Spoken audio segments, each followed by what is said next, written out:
Ennemis par vos pensées et par vos œuvres mauvaises.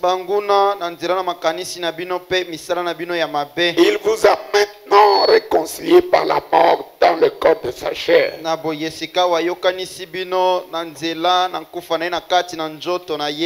Pour vous faire paraître devant lui saint, sans défaut, sans reproche. Si vraiment vous demeurez dans la foi, fondé et établi pour ne pas être emporté loin de l'expérience de l'évangile que vous avez entendu.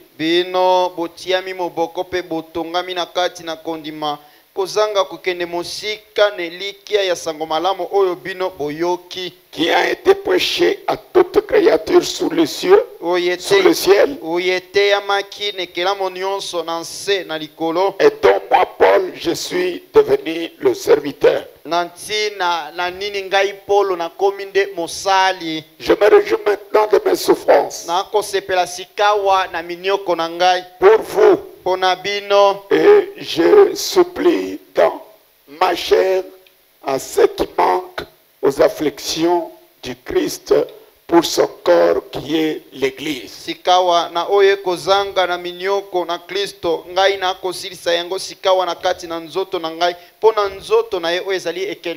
C'est d'elle que je suis devenu serviteur.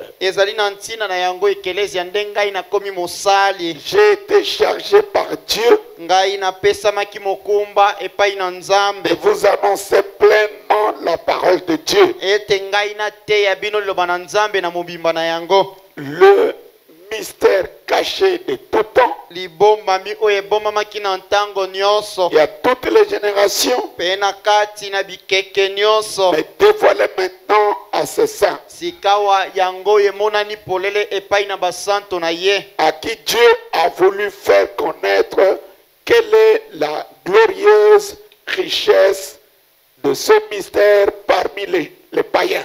Naboye epai na nani nzambe asepeli ete ayebanisa lolenge kani penza liboma mio ezali ya nkembo pe ya bomengo kati na bapagano, c'est-à-dire elingi koloba Christ en vous, Kristo na kati na bino, l'espérance de la gloire. Yende azali elikia ya nkembo, c'est lui que nous annonçons Yende tokoteya en avertissant tout homme, na kolendisaka tokokebisaka moto nyonso, en instruisant tout homme, na koyekolisaka moto nyonso, en toute sagesse, na bwania nyonso, afin de rendre tout homme parfait en Christ. na ntine te tokomisa moto nyonso abongi be na kati na Kristo. C'est à cela que je travaille, Ezali na ntina na yango nde na kosala mosala, en combattant avec sa force qui agit puissamment en moi. na kobundaka na bokasi na ye oyo kosala mosala na kati na ngai na nguya nyonso. Nous prions. Tobondeli. Dieu notre Père céleste,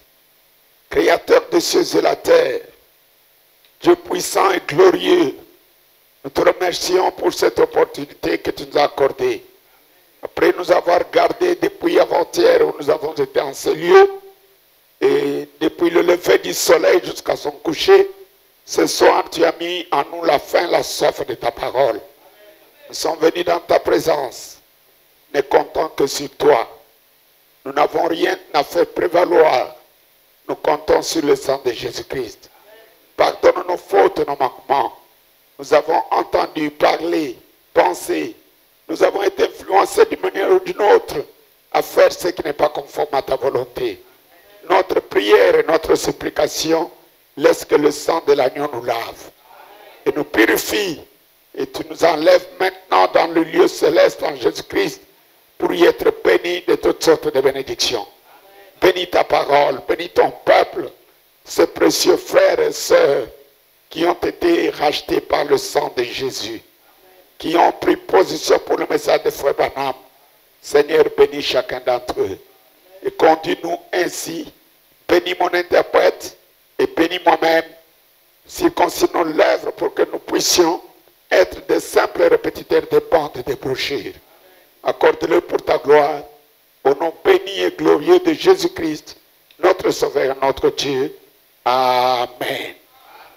Merci mes amis, voulez-vous vous asseoir? Nous continuons à parler de notre grand sujet. Je n'aurai jamais la prétention de dire que je l'ai terminé. Il est tellement grand, merveilleux, puissant, abondant. Ezali penza monene kitoko mingi koleka pe ezali ebele. Parfois je me dis, mais est-ce que j'ai déjà commencé à parler? C'est tellement important. Ezali penza na motuya mingi. Mais je vais m'efforcer. Kasi na kosala makasi. Soyez attentifs. Bozala na bokebi. Vous aimez Frère Branham? Bolinga kandeko Branham. Écoutez. Oyoka.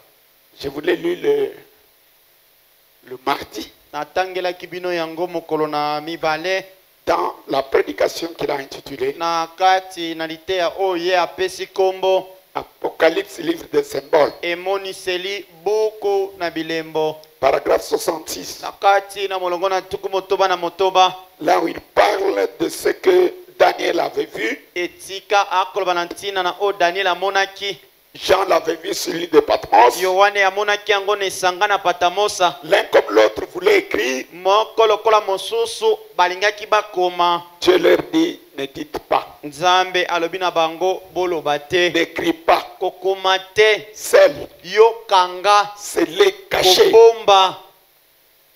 Ce n'est pas pour vous. Ezali pona yo te. Ce n'est pas pour votre génération. Ezali pona bato bakobika na ekeke na bino te. Mais vous n'allez pas sceller pour l'éternité. Yo okobomba to kokanga yango pona seko na seko te. Vous scellez ça okangi yango jusqu'à la fin. Te na suka. Et aujourd'hui, pelelo nous sommes à la fin des âges. Tozali na suka ya bileko. Frère Branham dit à partir du paragraphe 64. Ndeko Branham alobi kobanda molongo na tuku. Ainsi rappelez-vous. Boye bino bokanisa. Est-ce que vous allez vous rappeler? Boko kanisa yango. Ainsi rappelez-vous. Boye bokanisa. L'ange avait parlé à Daniel. Moange alobaki na Daniel. Daniel a entendu les 7 tonnerres. Daniel ayokaki bankake sambo. Ils firent entendre leur voix. Yango bankake yokisaki mingongo na yango. Daniel se saisit de sa plume. Daniel akamataki lisala na ye. Et commença à écrire. Pe abandaki kokoma. L'ange lui dit. Moange alobi na ye. Ne l'écris pas. Kokoma yango te. Amen. Ezali bongo.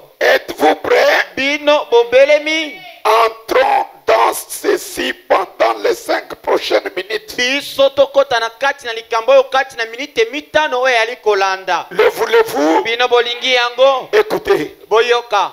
Ne l'écris pas. Kokoma yango te. Jean vit la même chose. Yohane amonaki likambo se moko. Cela avait déjà été écrit à l'extérieur de la Bible. Yango esi ekomamaki na libanda na Biblia. Et il y avait 7 sceaux. Pe ezalaki na bikangelo sambo sur le dos du livre. na mokongo ya buku Et personne ne pouvait ouvrir ce seau. na boye pe moto te akokaki kofongola ekangelo wana to bikangelo wana. C'était ses voix, Ezalaki bamingongo na ye, les voix de tonnerre. ezalaki mingongo ya bankake. Voici la Bible écrite, Botala biblia yango ekomami, laquelle est un mystère elle-même. yango moko biblia ezali libombami. Mais Kasi sur le dos de la Bible, na mokongo ya biblia les révélations babimoniseli étaient montrées à Daniel, yango balakisaki yango na Daniele disant kolobaka qu'il y a cette voix qui devait se faire entendre, ezalaki na mingongo sambo esengelaki emiyokanisa que personne ne pouvait ouvrir. e oyo ya moto te akokaki kofongola Et personne ne savait ce que c'était. pe moto te ayebaki soki yango ezalaki nini. Mais la Bible dit, Kasi biblia elobi et ce fut dit à Daniel ete elobelamaki et Daniele aussi à Jean, pela moko na Yohane que ete dans les derniers jours, na mikolo na suka c'est cette voix mingongo oyo sambo c'est reconnu par la véritable, la vraie église. yango ekoyebana na oyo ya nsolo ya ndanga ekelezia oyo ebongi. Est-ce que nous sommes au temps de la fin? Tozali na ntango na suka. Ce ne sont pas les baptistes qui connaîtraient ça. Ezali te babatiso Pas les bakoyeba pentecôtistes. bayinkitela Ce ne sont te. pas des églises, ce sont des loges mystiques. Ezali te baekelezia ezali nde bandako esika bazoloka bato. Si vous allez chez les baptistes, Soki okeye epai na babatiso oh les sept tonnerres, bankake sambo bankake même sambo chez les témoins de Jéhovah, ata epai na banzenzeneke na yawe ils vont dire c'est qui? bakotuna motuna ezali nini to nani wana Quoi? mpona ezali nini Les sept, c'est quoi? bankake sambo ezali nini Ça ne les concerne pas. etali bango te Ils n'en connaissent rien. bayebi mpe eloko mpo na yango Mais te la véritable église kasi ekelezia ya nsolo doit le savoir. esengeli eyeba yango. Les sept tonnerres, bankake sambo ce sont les sept voix de Dieu yango ezali mingongo sambo ya nzambe qui étaient écrits au-dessus oyo ekomamaki likolo de la Bible. ya bibilia. C'est-à-dire on avait déjà terminé la Bible. elingi koloba basi Ça c'était sûr au-dessus. elingi koloba basi basilisaki bibilia bakomi nde likolo na La bibilia. promesse qui est donnée ici elaka oyo epesami awa est qu'au temps de la fin, ete na ntango na suka c'est cette voix-là, bamingongo wana c'est sambo cette tonnerre-là kake wana sambo seront connus yango ekoyebana par la véritable église. na ekelezia oyo ya solo. Les gens qui vous croient, il est si saut. bato oyo bakobenga bino basiso Ils disent non, le septième n'est pas révélé. bakoloba ete oyo ya sambo efongwami te C'est seulement les six. ezali bobele motoba na ningaki naloba. Mais dites-moi, boloba na ngai lequel devait être révélé avant les autres? nini yango esengelaki efongwama liboso na misusu. Frère Branham explique ndeko Branham alimboli yango que le livre en question ete buku oyo bakolobela n'avait pas la forme que nous avons aujourd'hui. ezalaki te neti babuku oyo toza na yango lelo. C'était le rouleau. ezalaki nde buku ya kolingama Et on faisait comment? mpe bala kosala lolenge kani. Regardez ceci, par exemple. botala nkasa oyo na ndakisa On mettait le seau ici. batie ekangelo awa On le plie. bangumbi On yango met le premier seau. bakangi ekangelo ya liboso On plie. bazingi Deuxième. batie ekangelo ya mibale ya misato ya Quatrième. minei ya Cinquième. mitano ya Sixième. motoba Et mpe ya nsambo ekangi septième. nyonso. celui qui scelle le tout, oyo azokanga nyonso le dernier devient le premier. oyo asuka akomi ya liboso. Quand il faut ouvrir, ntango esengeli on kofongola ne va pas ouvrir par le premier. bakobanda na oyo ya liboso C'est te d'abord le dernier. ezali na ino oyo asuka Dès qu'il est ouvert, ntango efongwa efongwami. Les 6 autres s'ouvrent. Ni mosusu motoba efongwami. Dites Amen. Bolobe ezali bongo. Voilà pourquoi Botala tina il nini. devait aller à l'ouest Esengelaki akende na ngambo na bolali na pour mwese. rencontrer les 7 anges. Po ete akutana na bange sambo. Et lorsqu'il les a Mpe rencontrés, ntango akutani na bango. c'est là Ezali kuna. où il y a eu la voix de 7 tonnerres. Esika mongongo na bankake sambo Et eyokanaki. c'était quoi? Ezalaki nini? C'était la venue du Seigneur. Ezalaki boyei na nkolo. Et lorsqu'il descend de la montagne, Mpe ntango descend cette montagne, ntango azokita kouta na ngoma babengi sunset. la gloire de la Shekinah Kembo na Yawe était dans son corps. ezalaki na kati na nzoto na ye. C'est pourquoi Ezali ntina wana un des prédicateurs qui était dans son église, moko na bateyo bazalaki na ekelezia na ye, le pasteur Katz, mobateli Caps, lorsqu'il est venu nous parler ici à ntango Shekinah, aye kolobela biso awa na il Shekina, dit, mes frères, quand vous parlez de ça, alobi ndeko ntango boloba na ntina vous ne bikangelo savez pas ce que c'est. boyebi te soki ezali na Quand ndimbola frère nini. Branham sortait de son bureau Ntango ndeko mama alako malibana na pour ndako venir ya kosala prêcher na le ye sceau, mpona koya koteya ce bikangelo, n'était pas le Branham ordinaire. ezalaki Branham moto mesana koyeba te, C'était un autre. ezalaki mosusu. Est-ce que vous êtes là? Bozali wana C'est ça la vérité. yango nde solo. Voilà, on lui pose la question. Botala batuni ye motuna. Question-réponse numéro 4. Mituna pe biya na motango na minei. Prenez note. Bokoma. Et vous devez grandir dans la compréhension de la parole. Pe sengeli bokola na kati na lisosoli na liloba. Dans question-réponse Na kati na mituna pe biyano. numéro 4, Motango na minei. le livre de CO2 volume 2, Buko babengi CO2 teni na mibale. page 977. Na 77. kati na nkasa na yango ya nkama libwa ntuku sambo na sambo. Question 395. Na kati na motuna nango na nkama misato ntuku libwa On na lui pose la question. bakotune motuna. Les 7 tonnerres Pankake sambo. qui correspondent à 7 mystères Oyo ezali kokokana na mabomba misambo. ont-ils déjà été révélés? Yango esi ezipolamaki to eyebanaki. Ont-ils été révélés dans les sceaux?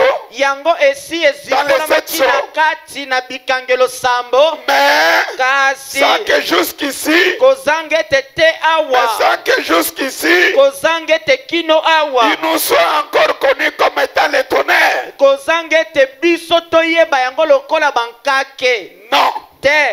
ils ont été révélés dans les 7 sceaux. Yango ezipolamaki na kati na bikangelo sambo. Qu'un croyant dise Amen. Mondimi aloba ezali Les bongo. 7 tonnerres Bankake sambo. ont été révélés dans les 7. Yango esi ezipolamaki na kati na bikangelo sambo. C'est à ça que les tonnerres se rapportaient. Na boye ezali na bankake na bikangelo sambo nde bankake eyala kotala. Ils devaient révéler Esengelaki nde ezipolama. les 7 tonnerres Bankake sambo. qui ont fait entendre leur voix. Oyo eyokisaki mingongo na Et yango. personne Pe moto te. n'arrivait à comprendre ce que c'était. Akokaki kososola oyo yango ezalaki. Jean savait ce que c'était. Yohane ayebaki ndimbola na yango. Mais il lui a été défendu de l'écrire. Kasi bapekisaki ete akoma yango te. Il lui a dit, Alobi na ye. mais Kasi vous êtes avec le prophète. kozali elongo na mosakoli. Le 7e ange, Monje na sambo. au jour où il sonnerait de la trompette, Na mikolo ye akoyulisa kelelo. les 7 mystères Mabomba misambo. des 7 tonnerres Banka ya bankake sambo. seraient révélés. Yango ekoyebana.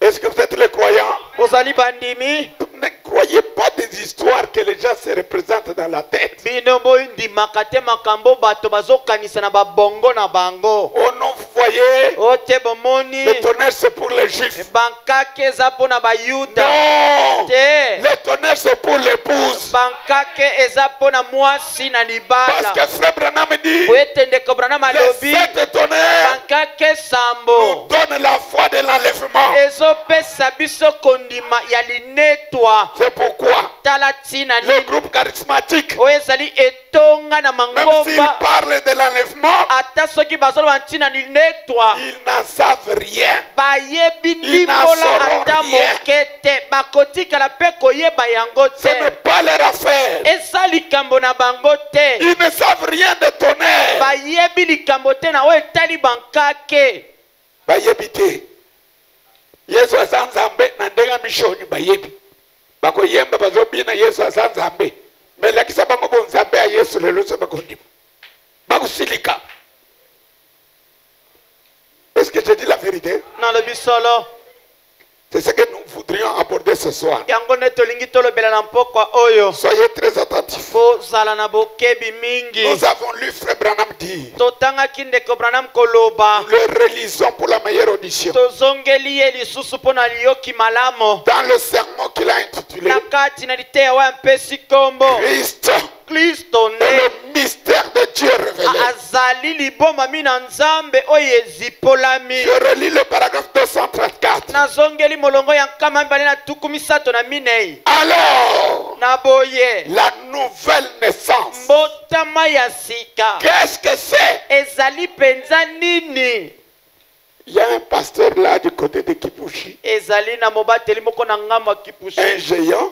engambe Je l'ai suivi sur WhatsApp. nalandi ye na Il vous whatsapp prêche très bien le code de savoir-vivre. azoteya o malamu lolenkani koyeba kobika na elongo Il parle de beaucoup de bonnes choses. azoloba na ntina makambo ya malamu mingi C'est un prédicateur. azali ne moteyi Mais si vous aussi, avec les brochures, kasi soki yo mpe na bankasa mateya vous vous mosakoli limitez seulement à prêcher le bien, savoir-vivre, tout ça, yo suki kana En quoi vous koteya êtes koyeba différent de lui? kobika elongo en quoi vous êtes différent de lui? na boye na ntina nini yo keseni na ye Parce que ne volez pas, ne trichez pas, koyiba te ne commettez pas l'adultère.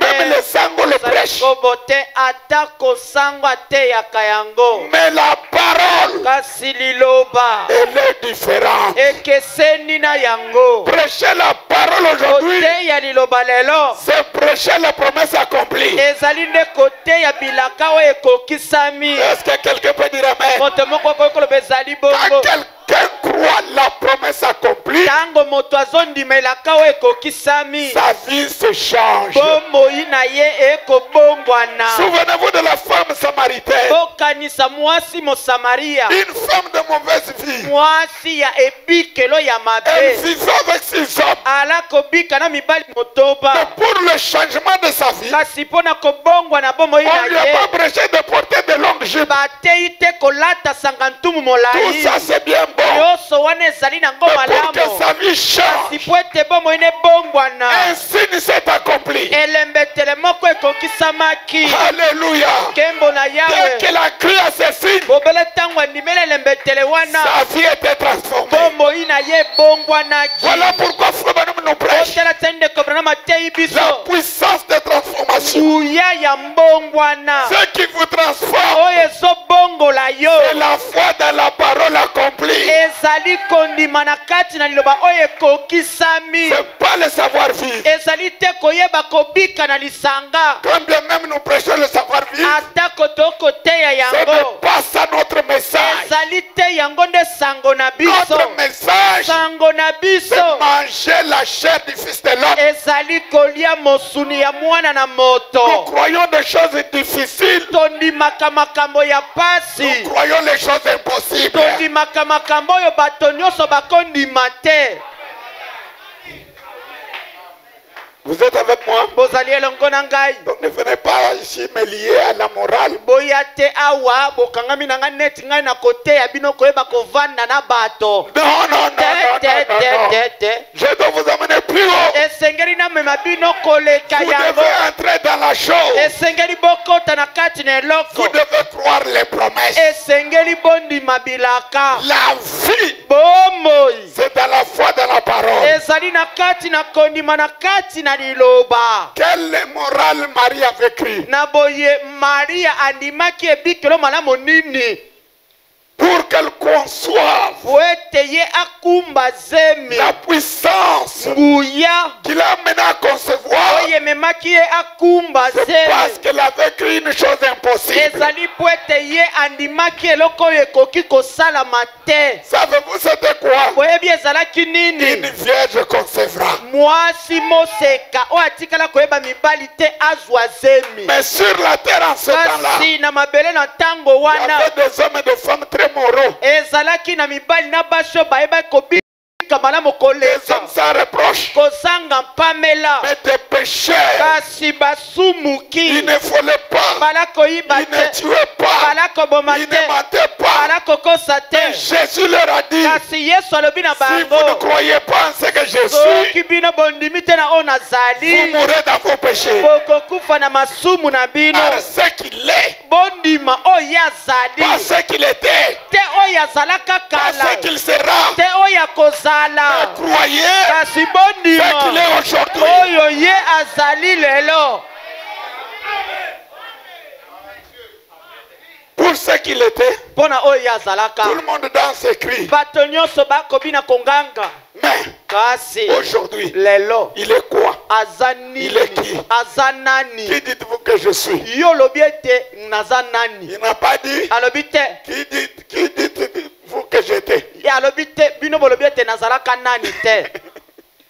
Qui dites-vous que je suis? yo olobi ete nga naza nani lelo? Ah. sikoyo Aujourd'hui, lelo vous êtes avec les prophètes? koza elongo na mosakoli. J'aime Frère Branham, nalingaka ndeko Branham, notre précieux frère, ndeko na biso oyo tolingaka mingi, notre précieux prophète, nde mosakoli na biso ya talo, notre fleur magique. ndeko na biso oyo azali soloka na biso. Est-ce que vous êtes prêts à dire Amen? bobelemi boloba ezali bongo. Il dit, alobi alors, na boye la nouvelle naissance, mbotama ya sika qu'est-ce que c'est? ezali nini yango?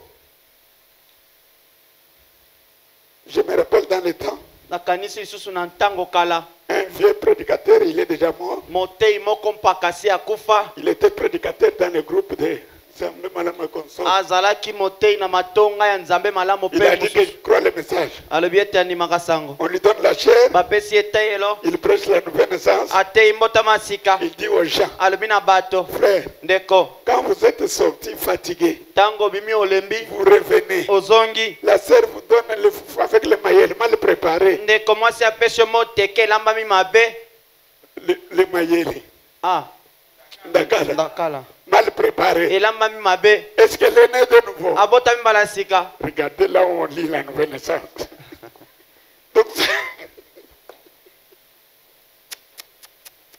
Donc, pour ne rien, c'est roi-là, Ndakala bien, on a né de nouveau. Voilà, ma belle, on a né de nouveauté. Et nous avons des gens comme ça dans nos églises. na mangomba na biso Il lit la nouvelle naissance aux habits. azosalisa yango na Nous kolata. avons même déjà des églises aujourd'hui. tozata na bato ya bekeleze Tout lelo. celui qui a l'argent, il a une bonne vie. moto nyonso aza na mbongo ebele nde aza na bomoi ya malamu. Si tu n'as pas d'argent, tu n'as pas une bonne vie. soki oza na mbongo te Ce oza na sont les bomoi ya malamu enseignements te. de l'enfer. ezali mateya to malakisi ya lifelo. Nous n'avons pas à amener un esprit de complexe dans l'église. biso esengeli te te tomema molimo moko ya komimisa bato mosusu neti baleki basusu te. De créer des niveaux, des classes. ete tokela na kati na ekelezi ya misanda ya bato. Les gens qui font Dubaï, bato oyo bakendaka dubai. les mamans des grands marchés, bamama ya bazando ya et minene les mamans qui vendent dans des petits marchés. mpe bamama ya wenze. Ceux de Dubaï se connaissent, se fréquentent. baoyo ya dubai bayebani basanganaka. Ils ne peuvent pas fréquenter ceux de basse classe. bango bakoki te kokende komona bato oyo ya mosanda ya Ce se. sont les démons. ezali milimo mabe. Boyokango, Eh, awa ataulati robe ya $500. Mwana nzambe alati ya $50 muyambana. Oyawo te na lofundu. Oyo eza nini? Une motte de terre. ezali mabele moke kaka boye na loboko. Est-ce que bandeko boyoki? Ata nalati costume ya $2000 naza frère. Oyo alati chemise ya kombo aza nani? chemise adresse ilamba tombola Ah. Aza frère. Bana nzamba. Makamuke kuvimbisa mapegawa. Soki nga na koti kotelema. Tokotelema te. Makamuzebe. Bonimbisa nga naza pasteur. Bonimbisinga. Je rentre à mon sujet. nazongi na moto ya liteya Makamuzebele. Frère Branham dit. ndeko Branham alobi Alors, boye la nouvelle naissance. mbotama ya sika Qu'est-ce que c'est? yango ezali penza nini Vous pourriez dire. okoki koloba Eh bien, frère Branham. boye ndeko Branham La nouvelle naissance. mbotama ya sika Qu'est-ce que c'est? ezali nini C'est la révélation ezali emoniseli de Jésus-Christ ya Yesu Kristo qui vous est donné à vous ezali Yesu Kristo oyo azomiyebanisa epai na yo personnellement. yo moko Il se révèle à vous personnellement. azali koya komiyebanisa to azotika ete oyeba ye Le mardi, nous avons décrié un faux enseignement qui circule. Le- Nos enfants qui disent, je suis né dans le message. bana na biso J'ai grandi bakoloba na dans le botami na message. sango na koli C'est na un sango faux enseignement. ezali malakisi ya lokuta Vous êtes d'accord avec moi? tondimami J'ai lu Frère Branham natangaki ndeko Branham dans les esprits séducteurs. na kati na milimo Paragraphe ezali kopengwisa molongo na zomi na Même si mibale votre père ata soki tata na yo votre mère mpe mama na sont yo remplis du Saint-Esprit, batondisami na molimo Mais mosala toi, kasi yo tu es né dans le péché. obotami nde na lisumu Tu dois croire personnellement. esengeli ondima yo moko Il n'y a pas de problème de croire par procuration. ezali te likambo ete yo ondima oza mondimi mpo moto moko andimela to na esika na yo te Non. te Parce que mon père était croyant. yo tata na ngai azalaki Moi, mondele je suis croyant. esali mbala Parce moko ngai que mpe ma nazali mère mondimi avait le mpo mama na ngai Saint-Esprit. azali na molimo Moi, mosala j'ai le Saint-Esprit. ngai mpe naza na molimo C'est mosala le mensonge. ezali lokuta C'est une affaire de l'individu. ezali likambo ya moto ye moko Bande kutoloba amen.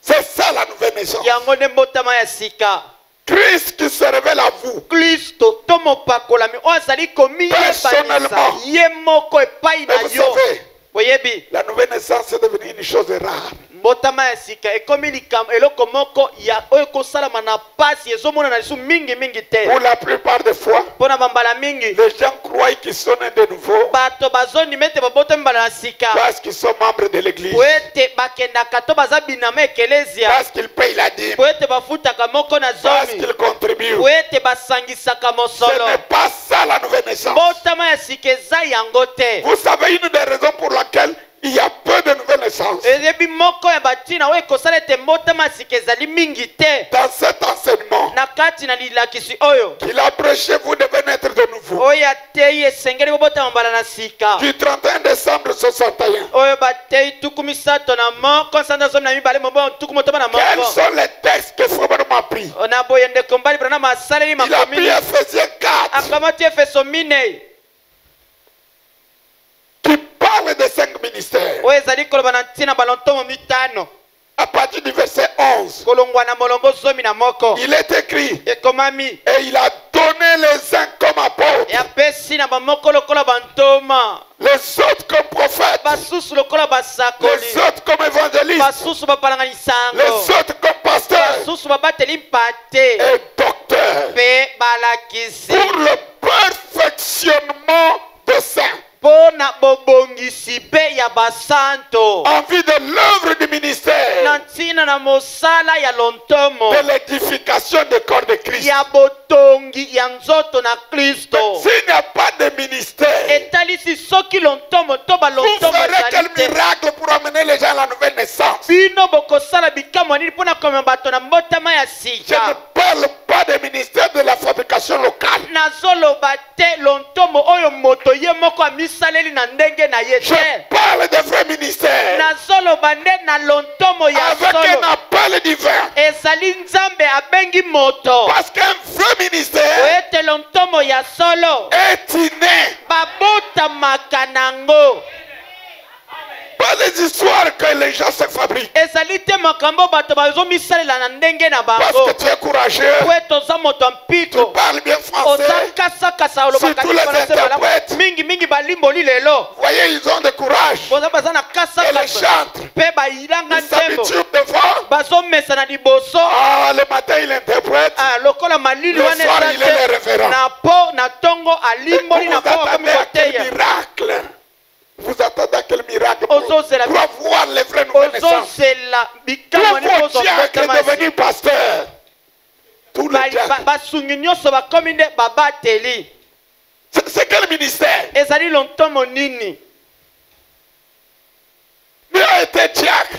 yo ozalaki mosungi Pour une raison ou une autre. mpona likambo songolo pakala Le pasteur dit tu peux exhorter. mobateli alobi okoki Tu kolendisa exhortes, les gens disent Amen. olendisi bato balobi ezali bongo C'est parti. ebandi wana Je suis devenu pasteur. nakomi mobateli pateo C'est la sorcellerie. ezali nde bondoki Ce n'est pas la parole. eza liloba te Pour prêcher l'évangile, mpona koteya sango malamu il y a une des conditions sine qua non. ezali na moko na lisenga oyo moto akoki kolekela Il faut te être appelé par Dieu. esengeli obiangama na nzambe Non seulement vous avez la peine, kaka te obiangama vous devez aussi avoir été scellé du Saint-Esprit. esengeli mpe ete ozala moto oyo obatisama na libatisi ya molimo mosanto Que les croyants disent Amen. bandimi baloba ezali bongo Ce n'est plus le cas aujourd'hui. ezali su bongo te lelo Tous nos enfants, bana na biso nyonso il y a même des sœurs qui chantent. ezali ata na bandeko Ils basi sont bakoyeba devenus des ministères internationaux. bango bakomi Des sœurs qui sont là, bandeko basi qui animent des conférences. bango nde On bakozwa leur maloba na pose des mayanga questions.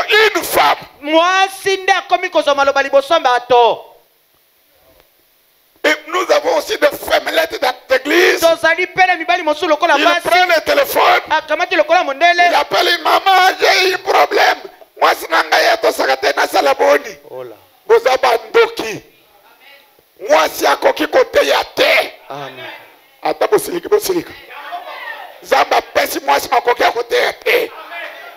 La Bible dit, biblia elobi la femme doit suivre l'instruction en silence. mwasi esengeli alanda te ya Je ne tomalakisi permets pas une femme napesi ningisa na mwasi te d'enseigner ete ateya ni de prendre l'autorité sur l'homme. toazwa bokonzi likolo ya mobali J'aime écouter amen. nalinga koyoka ezala bongo Toutes les femmes là, des vieux pasteurs qui sont à la radio jour et nuit. Oh maman, nazala makambo. Moi, nazala mikakatana na mobali na ngai. Opesi ngai conseil nini? Soko kana gapa otuni mutuna wana oya wana sanctionner yo. Uzoseka? Moi si wana ozotuna mituna kompase na yo. Mais c'est comme normal. Et comme maman wana bayanolaka mituna ya bandimi. C'est quel système? ezali lolenge nini ya kosalela makambo wana C'est conforme à quelle écriture? yango ezotosa likomi nini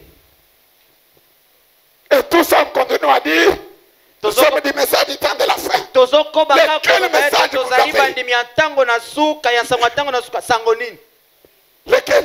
sango oyo wapi Vous avez une question-réponse de la famille de Branham.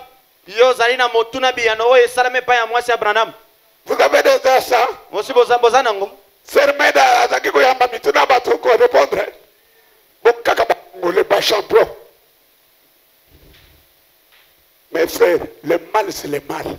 bandeko mabe eza Makambo mabe pe ya kointimider batei ezate. Eloko mabe botika tolo bageza ndenge nini? Voilà pourquoi je dois être indépendant. tala tina esengeli nazala na bonsomi nazala te na moto azopesanga mituna Ah, te azala te. azala te Natani Branham na te. Comment ça? ndenge nini makambo boye Le ministère où les femmes doivent se promener, vous prenez même vos petites filles, elle quitte ici, elle va là-bas, ou elle est allée chanter. Mais comment moi, je peux permettre ça? ndenge nini ngai nakoki kopesa nzela makambo bongo lontomo epai wapi Vous allez dans basi notre groupe, okende matobe itonga en mosusu maison des dons. ndako Le ya makambo pasteur voyage avec 3-4 jeunes sœurs. mobateli akobembuka na bilenge basi misato minei On se la met. ezali ndako ya makabo C'est quoi ça? nini yango oyo Polo atambolaka na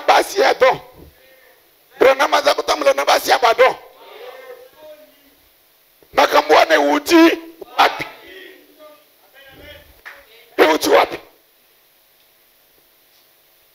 Ce n'est pas Frère Branham. ezali ndeko Branham tenda alobi makambo bongo.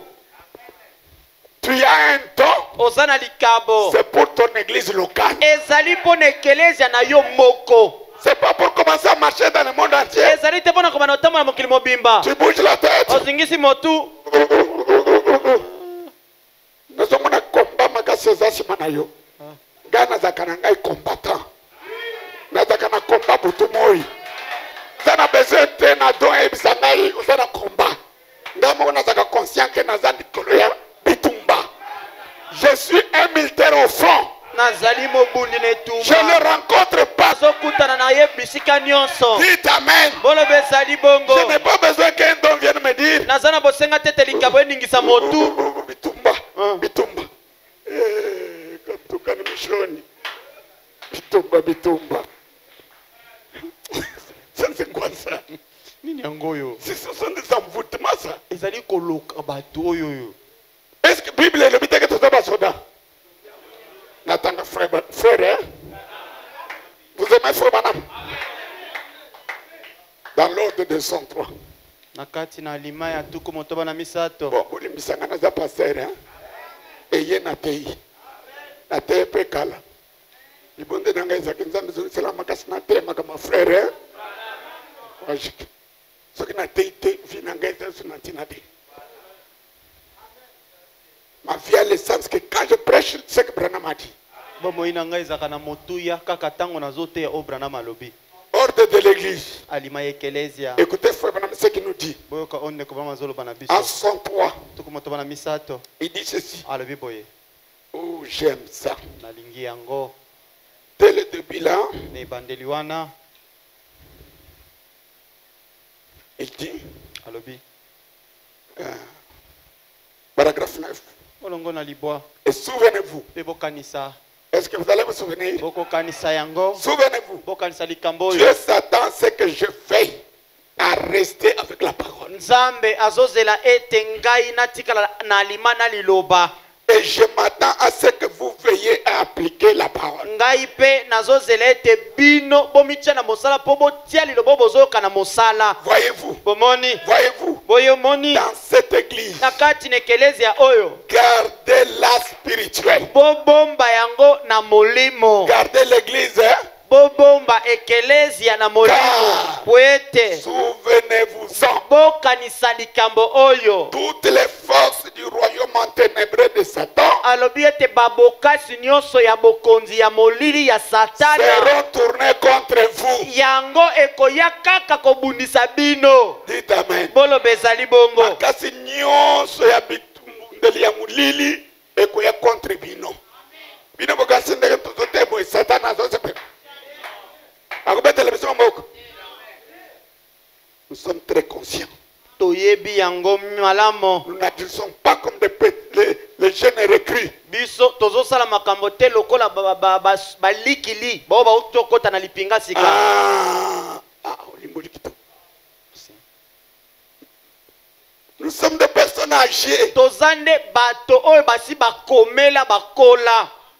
Nous le rencontrons partout. Tozokutana ne bisika nyonso. Et nous le battrons partout. Tokobeta ye bisika nyonso. Avec Jésus, Elongo na Yesu. la victoire est certaine. Elonga endimisami. Voyez mes amis, Butala baninga na ngai. pour naître de nouveau, Pona kobota mbala na sika. il faut les ministères. Esengeli lontomo. Pas de ministères fabriqués. Ezali te lontomo moto amisaleli na ndenge na ye te. Ou les ministères de quelqu'un qui donne à un autre. Tompe lontomo moto moko ngani nazopesa yango te. On ne peut pas s'attendre à la nouvelle naissance Okute kozele to parce qu'on mbota sait bien mazi. parler. Poetu oyeba koloba malamu te. Non, Te. parce que les gens ont pleuré quand je prêchais. No tango na lako te bato balelaki. Ce n'est pas encore la chose. Nano komite. Quand Frère Branham était entraîné à prêcher, Tango ne koma lako te ya. par son pasteur David, Na mobateli mna ye David. il lui a donné la chair. Apesaki ye Frère etelo. Branham a prêché. Ndeko mbali brama tei. Laisseront pleurer. Bandeko basi baleli. Le pasteur lui a dit, viens au bureau de moi. Mobateli alobi na yaka na kuko mosala lobi. Quand il arrive, Tango komi. dit à son pasteur, c'était bien. Le pasteur dit, la chose la plus mauvaise que j'ai écoutée, c'est ce que tu as dit.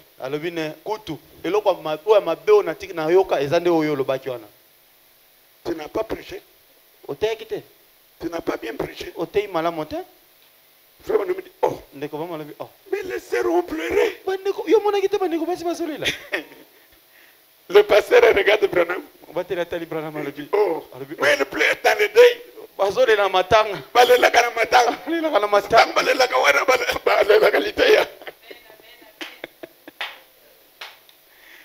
Le ministère, vous devez être encadré. Est-ce que vous avez compris? Frère Branham a été encadré. On l'avait formé. Voilà pourquoi il a aussi encadré, il a formé. Mais parvenu, il soutiendra des parvenus comme lui.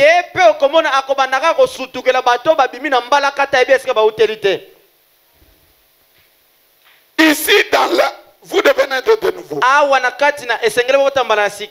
Frère Branham commence par Ephésiens chapitre 4. Pour parler de la nouvelle naissance. Au paragraphe 28, il dit que Dieu bénisse sa parole. Et il parle de ce qu'il veut parler sur ce sujet. Le paragraphe 29 il dit, et vous, nous constatons que les gens y donnent tant d'interprétations.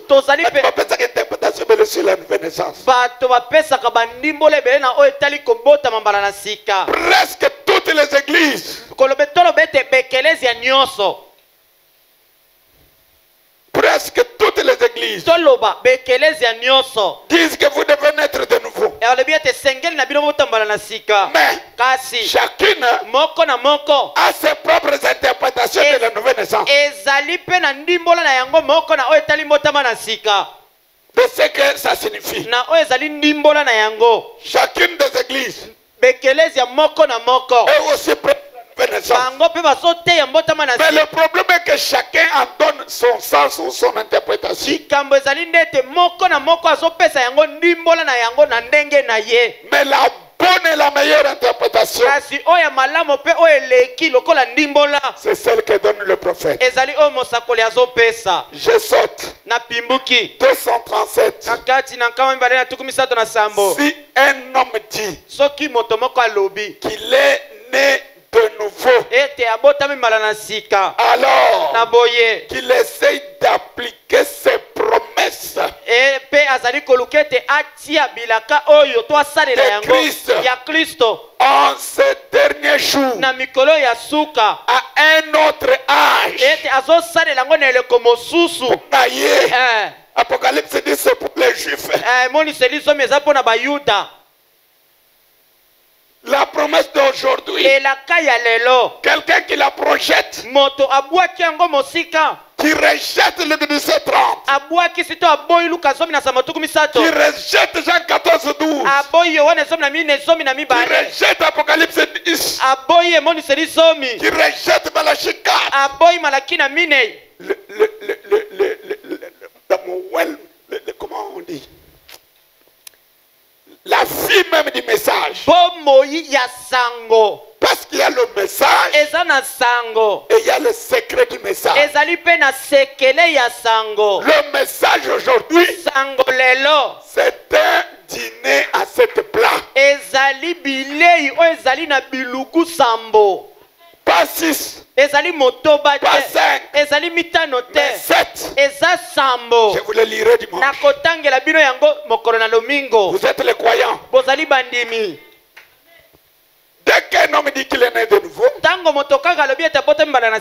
parce qu'il ne fume pas, parce qu'il ne chique pas, parce qu'il est... Oh, voyez, c'est un bon frère. Il vit bien. Il n'a pas de problème avec les gens. Il ira en enfer s'il rejette les promesses. Église de Dieu, vous ouvrez vos yeux spirituels. bofongola miso na bino ya molimo. Je lis Frère Branham. Nazotanga ndeko Branham. Vous êtes avec moi? Bozali elongo na ngai. Je lis dans Dieu dévoilé. Nazotanga na kati na lite ya Nzambe o azomizipola. Écoutez ce que le Frère Branham dit. Boyoka o ndeko Branham azoloba. Paragraphe 22. Molongo na tuku mbali na mibale. Il dit, Alobi. maintenant, Sikawa. mon sujet de ce matin, Moto ya lite na nga na ntongo oyo. je mets ma confiance en Dieu. Na tie elike na nga na Nzambe. Il révélera ce qu'il en est. Ete yende akozipola polele likambo etali Et yango. chaque fois, Pembala nyonso. si vous qui prenez les bandes Soki bino bayebozwaka maloba o etiama na singa. et les écoutez, Pe boko yoka yango. est-ce que ce soir vous écoutez les bandes? Bozoyoka maloba etiama na singa. Et j'espère Pe na liki. et que je veux croire que Pe tengai na lingi na ndima ete. Dieu a essayé de faire voir à l'église Nzambe aluki ete alakisa na ekelesia. sans le dire carrément. Kozanga ete aloba yango penza. Voyez, Bomoni. c'est quelque chose. Ezali eloko moko. Parfois, Mbala mosusu. on doit dire les choses Esengeli toloba makambo. de manière à disperser. Na lolenge te to panza. Dites Amen. Bolo bezali bongo. Dites Amen. Bolo bezali bongo.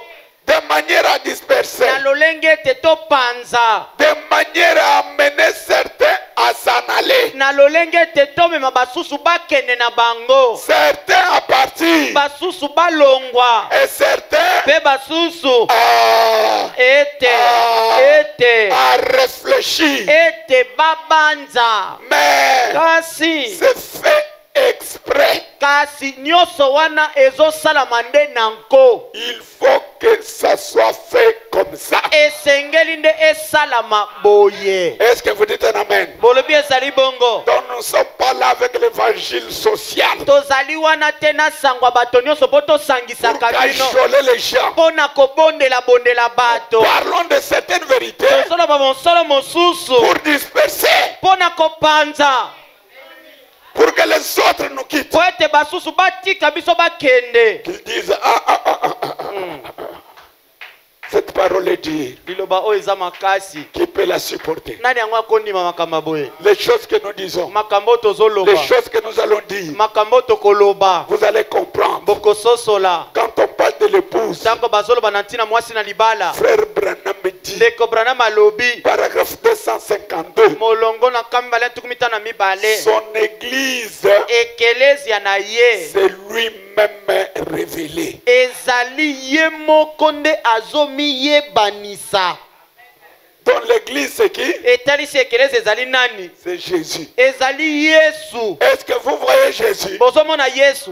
Vous connaissez l'église de Jésus? Oyebi ekelezi ya Yesu.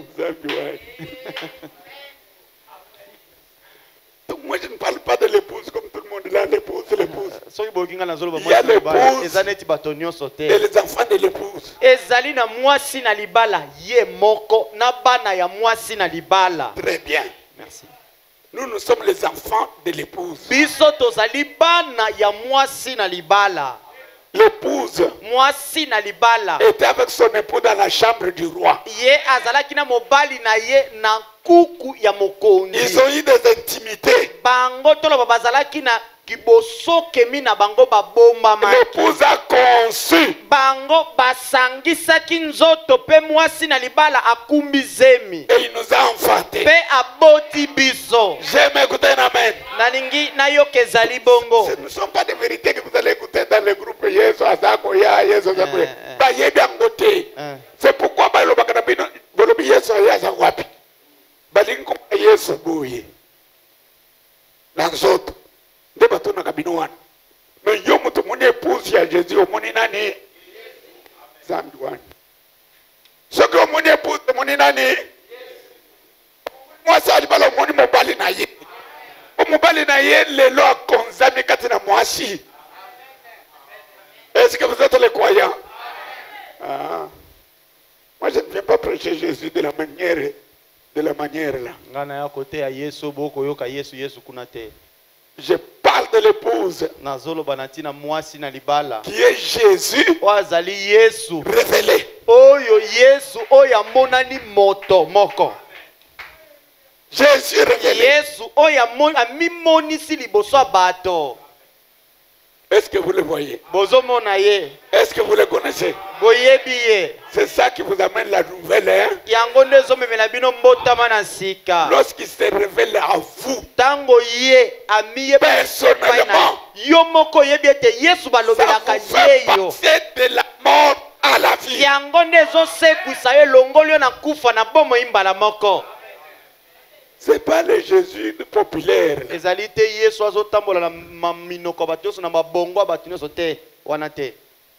Ce n'est pas de ce Jésus dont nous parlons. Ezali yesu wana te nde tozolobela awa. Donc Jésus, Yesu c'est son épouse. ezali mwasi ne ya libala. Il n'y a pas un autre Jésus en dehors de l'épouse aujourd'hui. Lelo tozali na yesu mosusu te libanda ya mwasi Je na vais libala. le lire. Na kotanga yango. Vous êtes les croyants. Bozali bandimi. L'épouse, ce ne sont pas nos assemblées ici. Na boye mwasi na libala ezali te mayanga lito bekeleze na biso te. L'épouse est une personne, Mwasi na libala eza moto moko. un individu. Moto moko. Voilà pourquoi, Tala tina nini? dans Galates 4, Na Galati ya minei, Paul appelle les gens Paul abengi bato mes enfants, bana na ngai. pour lesquels j'éprouve encore les douleurs de l'enfantement. Po na nani nga nazoyokoba koyoka pasi ya kobota. Paul avait enfanté. Paul abotaki. Si Paul avait Soki enfanté, Paul abotaki, Branham a enfanté. Branham pe aboti. Voilà pourquoi nous portons le nom de notre Père. Tala tina toza na nkombo ya tata na Nous ne biso. portons pas le nom de notre Père. Biso tolataka nkombo ya mama na biso te. Notre Père, Tata na biso c'est le Seigneur Jésus-Christ. ezali nkolo Yesu Kristo. Et notre mère, Mama na biso c'est Madame Jésus-Christ. ezali madamu Yesu Kristo. Vous dites Amen. Bolobi ezali bongo. C'est le nom familial. Ezali nkombo ya C'est libota. le nom du Père. Ezali nkombo ya C'est le nom tata. du Fils. Ezali nkombo ya Et mwana. c'est le nom de l'épouse. Pe ezali nkombo ya mwasi na Toute la libala. famille de Dieu au ciel Libota nyonso ya Nzambe na lola s'appelle Jésus. ebiangami na nkombo na Toute la Yesu. famille de Dieu sur la terre Libota na Nzambe nyonso na mabele s'appelle Jésus. nkombo nango mpe ezali Yesu. Est-ce que ça vous bénit? Epamboli bino. Donc nous ne prêchons pas la divinité à la manière pentecôtiste. Biso toteyaka te bonzambe na ndenge ya bayinkitela. Au paragraphe 240, Na molongo na nkama bibale ntuku minei, Frère Branham dit ndeko Branham alobi la nouvelle naissance, mbotama ya sika c'est Christ.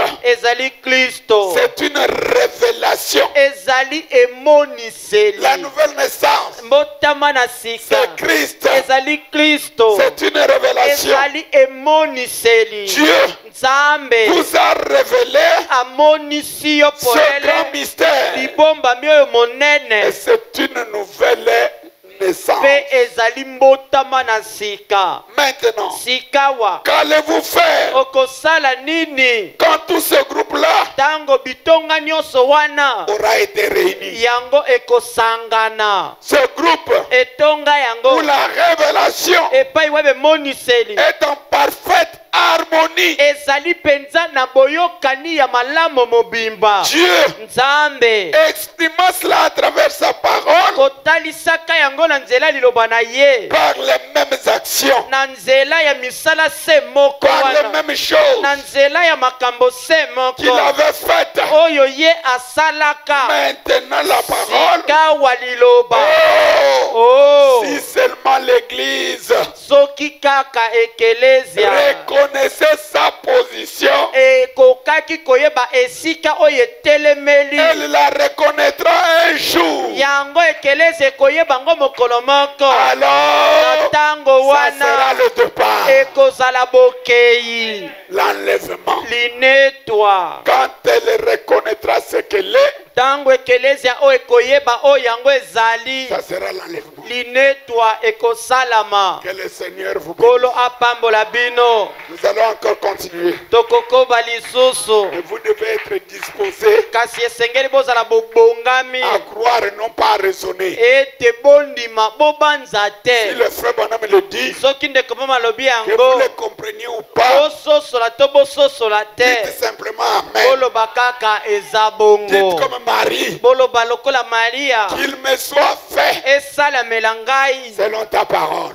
lolenge maloba na yo elobi. La parole de William Branham, Liloba ya William Branham. c'est la parole de l'ange. Yango nde ezali liloba ya Dès mwanje. que vous la croyez, Tango yo ndimi yango. elle vous amène le changement. Yango nde ezali komemela yo mbongwana. Elle change votre vieille nature. Ezali kobongola lolenge no akala. Elle enlève l'orgueil. Ekolongola nde Elle lolendo. vous délivre de tous ces méfaits. Ezali nde kokangola yo na mabe nango Elle nyonso. vous fait, Ezali kosala yo. elle fait de vous Ekomisi yo une nouvelle créature en Christ. ekelamo ya sika na kati na Kristo. Que le Seigneur vous bénisse. Kolo apambola bino. Vous debout pour la prière. Botelema mpona libondeli.